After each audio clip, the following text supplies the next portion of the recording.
네, 안녕하세요. 디파이농부 조 선생입니다. 오늘도 동환님하고 한 주간의 비트코인 어떤 뉴스 있었는지 한번 알아보도록 하겠습니다. 안녕하세요, 동환님. 네, 안녕하세요. 네, 잘 지내셨죠? 잘 지냈죠? 다들 잘 지내셨을까? 이번 한 주는 좀 어려웠습니다. 이번에는 맞습니다. 제가 조금 힘들었다 얘기하고 싶습니다. 올라갔다 내려갔다 자기 마음이야. 그리고 이제 저번 주 방송에 실업률이 굉장히 중요하다라는 말씀을 드렸었잖아요. 그랬는데 실업률이 저는 솔직히 높게 나올 줄 알았어. 근데 실업률이 거꾸로 되게 낮게 나와가지고 그럼 나는 비트코인 이제 그만해야겠다. 비트코인 다 팔았더니 슝 하고 올라가더라고요. 그래서 그러니까. 저도 마음고생을 많이 했습니다. 비트코인은 트레이딩 하면 안 됩니다. 예치해놔야지. 이거 자꾸 손 대면은 점점 개수만 줄어드는 것 같습니다. 맞습니다. 그래서 지난주에 어떤 이야기 있었는지 한번 알아보도록 하겠습니다. 짜잔! 한 주 동안 비트코인의 가격 자체가 변동폭이 굉장히 큰 한 주였습니다. 매번 변동폭이 큰데 이번에는 조금 특이한 양상을 좀 보였습니다. 그것은 바로 코인물과 어떻게 보면 기관들의 좀 뷰가 서로 좀 달라지는 양상을 좀 보이고 있었어요. 이거 한번 설명 부탁드릴게요. 일단 이제 제가 어디서 팔았냐, 여기서 팔았거든요. 6일 저점. 여기. 이제 큰일 났구나. 실업률도 이렇게 나오면 금리나 가능성은 없겠네. 딱 팔았는데 갑자기 이때부터 다 말올 하더니 비트코인 가격이 막 이렇게 올라갔어요. 그래서 이걸 어떻게 봐야 될 것이냐 했는데 실제로 지금 보면은 그 시장에서 OTC도 그렇고 중화거래소도 그렇고 뭉텅뭉텅 사는 물량 있지 않습니까? 그게 굉장히 자주 나오고 있어요. 그래서 실제로 6일부터 9일까지는 이거는 뭐 그냥 고래가 올렸다. 제가 보기에도 오를 이유가 없는데 가격이 한 5%, 6% 정도가 올랐다라고 볼 수 있으면 될 것 같고, 어떻게 되냐면 사실 요 날이 월요일 저녁이에요. 한국 시간으로. 그리고 이제 미국 시간으로는 9일, 10일 넘어가는 요 구간이죠. 그렇죠. 네. 그리고 이제 요게 미국 시간으로는 월요일 아침입니다. ETF 장 열릴 때. 근데 이제 제가 해석하기로는 올려놓은 거예요. 왜냐면 9일이니까 지금 반감기가 21일로 잡혀 있잖아요. 10일 안에 무슨 일이 벌어질지 사실 알 수 없거든요. 반감기라는 이벤트는 무슨 일도 벌어질 수 있는 이벤트이기 때문에 또 올려놓은 거야. 그러면은 이제 제가 생각할 때는 ETF 하는 친구들이 사겠지라고 이제 생각을 했던 것 같아요.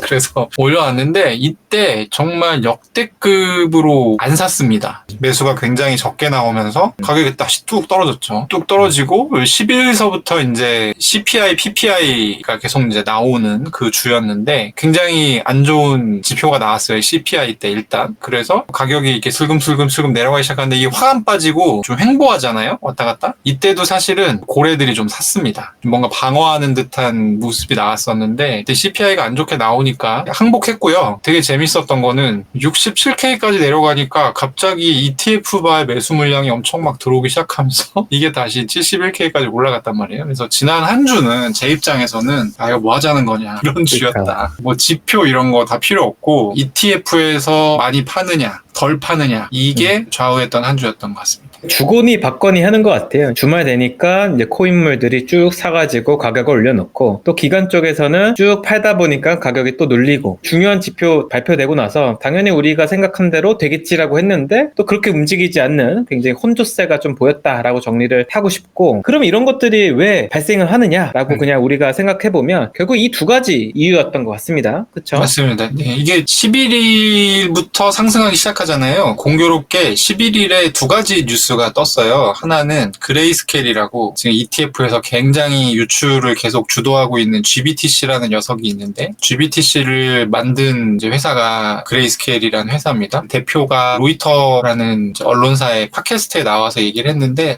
자기가 볼 때 이제 균형점에 온 것 같아. 근데 이 얘기를 사실은 한 달 전부터 전문가들이 계속 했었어요. GBTC 너무 많이 파는데, 왜냐면 GBTC가 이제 거의 비트코인 60만 개를 가지고 시작했거든요. 그걸 계속 지금 시장에 던지고 있는 건데 이제 팔 만큼 팔았다라는 뉴스가 나왔고, 실제로 인플로우, 아웃플로우 차트에서도 보면 순유출이 줄어들었습니다. 굉장히 드라마틱하게. 요 이슈가 하나가 있었고, 같은 날에 나왔던 게 또 하나가 뭐가 있냐면 홍콩의 현물 ETF가 빠르면 다음 주에 승인될 예정이다라는 뉴스가 났어요. 그래서 이거 좀 약간 디테일하게 났는데 4개의 회사가 지금 들어가서 홍콩 금융당국이랑 얘기를 하고 있고, 요거 통과되면 또 돈이 엄청 들어올 수 있다. 이런 이제 얘기가 나오면서 ETF발 매수로 가격이 또 다시 이제 회복하는 그런 양상이 나타났습니다. 결국에 지금 시장을 주도하는 세력은 온체인에서 활동하는 고래냐 아니면 금융권에서 일을 하고 있는 기관이냐, 이 두 종류의 어떤 매수 세력 중에 기관의 영향이 조금 더 커지고 있다라는 게 이번 주에 좀 발견한 사실이 아닌가 싶습니다. 그런 면에서 우리가 기관 투자자들 입장에서 얼마나 많은 비트코인이 들어오고 나가고 있는지 살펴볼 필요가 있는데요. 화면에 보시는 거는 이제는 어떤 표인지 다 아실 겁니다. 결국 네. 현물 ETF의 어떤 순유입과 순유출을 나타내는 표죠. 그 중에서 제가 이제 빨간색으로 표시한 이 부분 자체가 매도세를 주도하고 있는 GBTC입니다. 이 GBTC에서 점차적으로 이 물량 자체가 조금씩 줄어드는 양상을 좀 보이고 있긴 합니다. 그래서 사람들이 동아님이 이제 말씀하신 것처럼 나올 거 다 나왔나? 이런 어떤 생각을 좀 많이 하셨는데 이게 아직도 끝나지 않은 것 같이도 보이고 또 끝난 것 같이도 보입니다. 이거 어떻게 생각하시나요? 일단은 이제 평균이 있잖아요. 1월 11일에 출시가 됐고 오늘이 이제 공교롭게 딱 3개월 되는 날인데 지금 녹화하고 날짜가 4월 12일이거든요. 한국 날짜로. 3개월이 된 건데 3개월 동안 하루 평균 2억 5,980만 달러 정도를 유출을 합니다. 바깥으로 쏘는데 보시면은 지금 그거에 넘어가는 날짜는 별로 많지 않죠. 3월 말부터는 25일, 1일, 그리고 8일 요 정도거든요. 근데 요런 날짜들은 어김없이 이제 비트코인 가격이 안 좋았던 그런 날짜고 그러니까 실제로 얘네가 영향을 엄청 주고 있는 거죠. 반대로 1억 달러가 안 되는 날도 있어요. 2일, 3일, 4일, 그리고 10일. 10일이 이게 1,750만 달러 유출이 된 건데 이게 역대 최소치입니다. 아까 제가 얘기했던 두 가지 뉴스가 나왔던 날에 이 유출이 굉장히 적었기 때문에 사실 이번에는 반등을 한 거다. 이렇게 보면 될 것 같고 그러면은 평균은 2억 5,980만 달러인데 대략 제가 앞으로 보기에 1억 달러 안쪽으로 팔면 그날은 비트코인이 상승할 가능성이 높고 2억 달러, 2억 5천만 달러를 넘어서는 유출이 나오게 되면 그날은 쉽지 않은 약간 이렇게 되지 않을까 싶습니다. 이게 결국 이제 비트코인 현물 ETF의 영향이 가격에 즉각적으로 이제 반영된다는 걸 우리가 좀 알 수 있을 것 같습니다. 그리고 나서 우리가 또 하나 챙겨봐야 될 게 바로 미국의 이제 매크로입니다. 이 매크로에서는 두 가지가 있습니다. 이제 고용하고 이제 물가인데 고용 부분이 굉장히 좀 재밌었습니다. 이거 한번 설명 부탁드릴게요. 미국 매크로가 그러면 전혀 쓸모가 없냐, 힘이 없냐 그런 것은 아니고 제가 보기엔 우선순위가 좀 정해진 것 같아요. 지난주에. 지금은 ETF에서 나오는 수급이 굉장히 가격에 영향을 크게 미친다. 그리고 매크로도 영향을 미치기는 미치는데 그거보다는 좀 덜한 거죠. 그래서 이제 매크로를 저희는 여전히 좀 봐야 된다고 저는 생각하고요. 고용 같은 경우는 지금 연준 의장이 계속 나와가지고 고용이 너무 강해서 우리는 금리 인하를 할 수 없어. 이런 얘기를 계속 하고 있잖아요. 근데 요즘에는 어떤 얘기가 나오고 있냐면 지표가 계속 좋게 나오니까 사람들이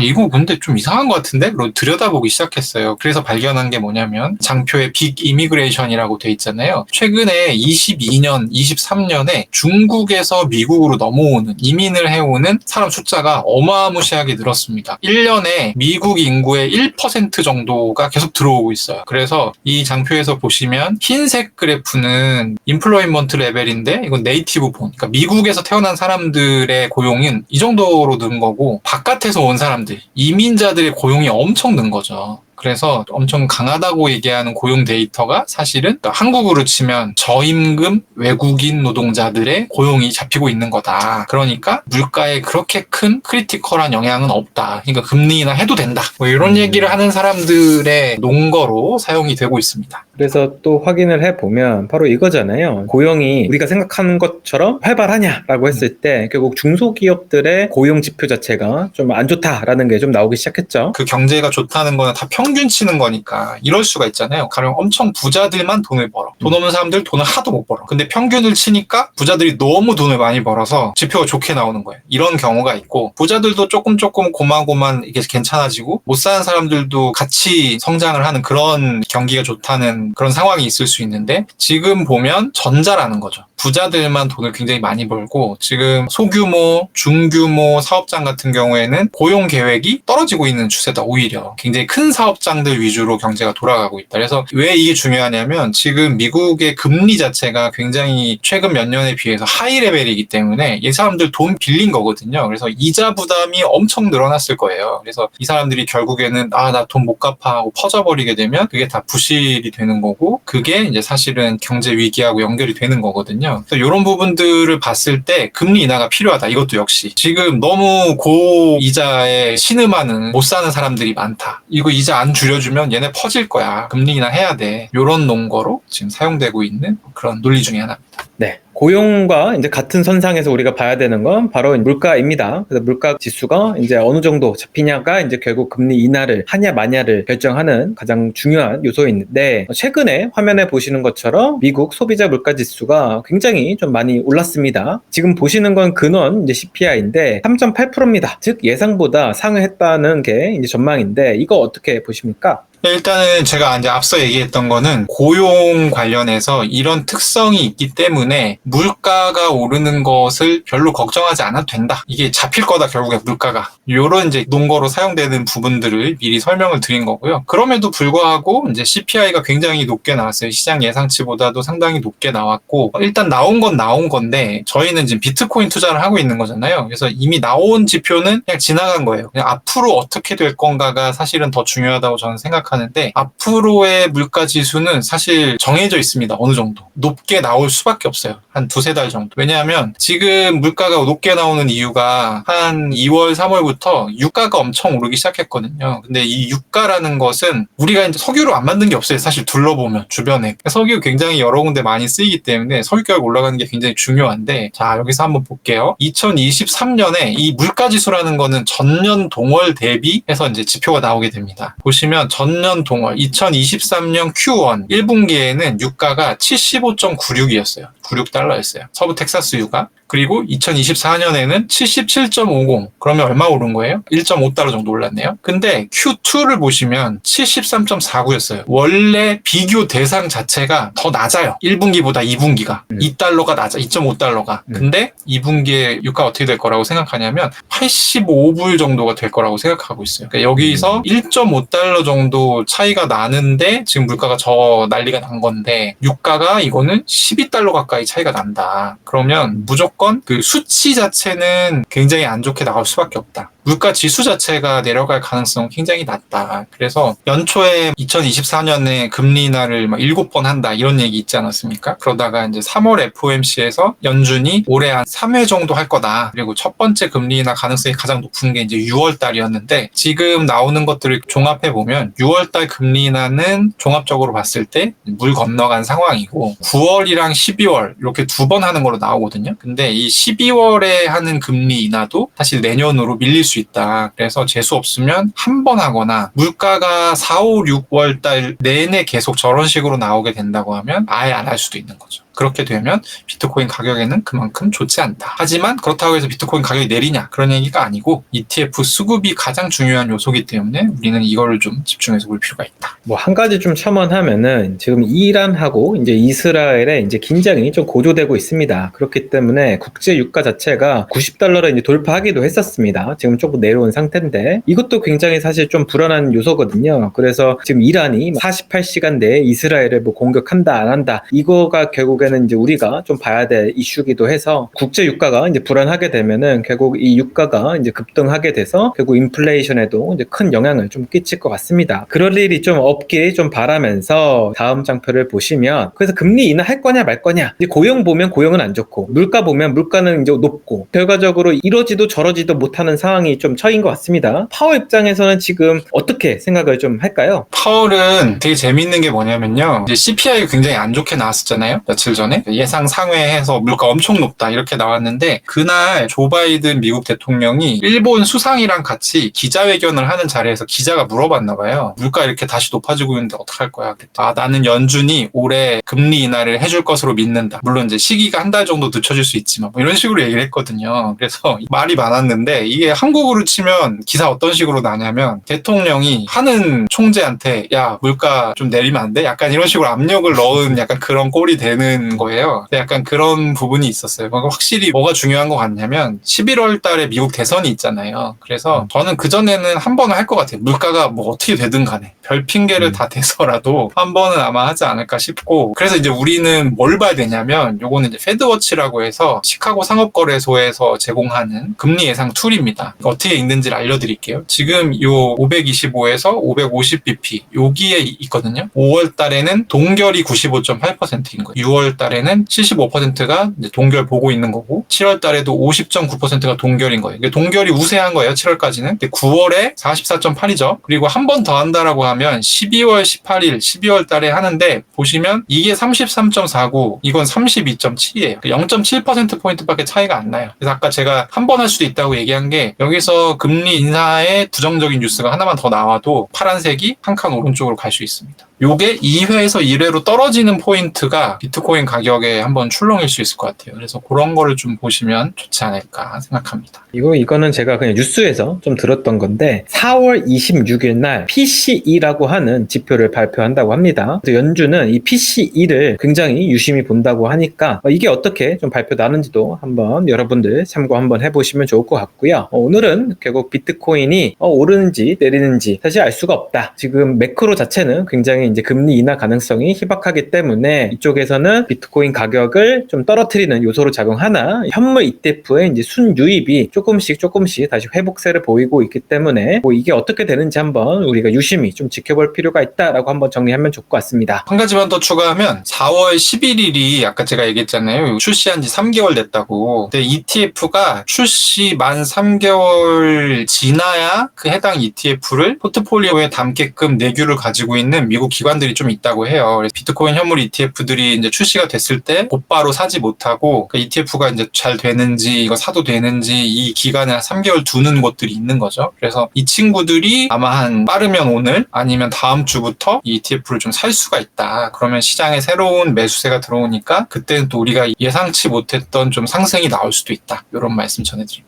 좋습니다. 그리고 이번 이제 한 주 자체는 굉장히 큰 이벤트가 하나 있었습니다. 그것은 바로 화면에 보이시는 홍콩 웹3 페스티벌이 홍콩에서 이제 개최됐습니다. 저희 이제 회사에 있는 분들하고 다 같이 가서 한번 들여다봤죠. 어떤 분위기가 있는지. 결론부터 말씀드리면 굉장히 좋은 분위기였습니다. 비트코인에 대한 굉장히 기대감도 굉장히 컸고요. 많은 기관들이 이 시장에 좀 진입하려고 했던 것을 피부로 좀 느낄 수 있었습니다. 저희 리서치를 보다 보면 이제 마이크 무라고 해서 저랑 이제 같이 이제 리서치를 하는 친구인데요. 이 친구가 홍콩 웹3 페스티벌에서 레귤레이션 관련된 이제 스피치를 했었습니다. 그래서 우측 화면에 보시는 것처럼 어떻게 보면 중국에서 이제 큰 손들하고 이제 같이 앉아가지고 블록체인 관련된 제도와 어떤 법률적 이슈들에 대해서 이제 얘기도 좀 했었습니다. 이때 좀 느낀 거는 뭐냐면 점점 이제 블록체인 관련된 생태계들이 규제 속으로 들어오고 있구나라는 걸 좀 피부로 느낄 수 있었고 이것이 우리한테는 호재로 좀 작용할 수 있게 좀 바라는